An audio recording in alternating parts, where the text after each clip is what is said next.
Well, for more on this, I'm joined in the studio by Borzou Daraghi. He's an international correspondent for The Independent, covering the Middle East, Europe and North Africa. Thank you so much for coming into the studio. So much to talk about, but let's start with, from a societal sort of standpoint.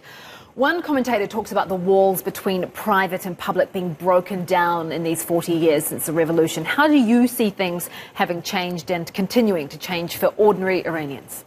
Well, after the revolution, you had the Islamists coming to power, establishing something of a political monopoly and excluding all sorts of different segments from the political sphere and imposing a sort of vision on society, trying to make the country into an Islamist utopia. Over the last few years, over the last decade and a half, maybe even 2 decades, you've had tremendous pushback.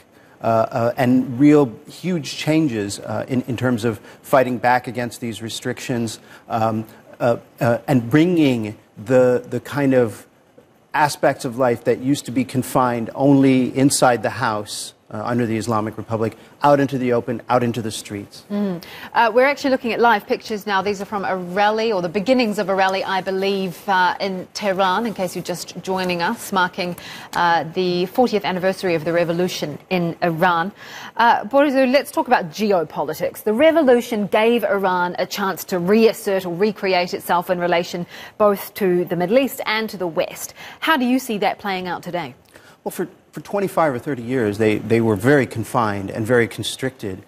It was only in 2003, with the toppling of Saddam Hussein in Iraq, that you really saw this push by the Iranian government.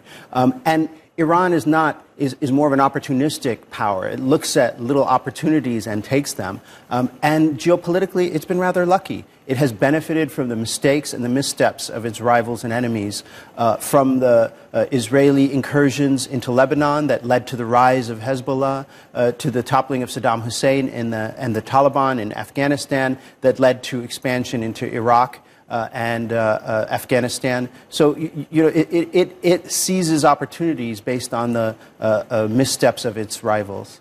What about Iran's continued rivalry with the Gulf states? How do you think that affects the region? I don't think it's helping in terms of stability or the prosperity and so on. You have this mini arms race developing between Saudi Arabia and United Arab Emirates on the one hand and Iran on the other. This push for various aspects of nuclear technology that could be used for military means, this constant missile competition in terms of range of missiles and types of missiles. And this creates tension, and it diverts social attention from things that need to be done domestically in these countries. There's so much more we could discuss. Unfortunately, for time, we have to leave it there. Thank you so much for that. That's Borzou Daraghi, an international correspondent for The Independent.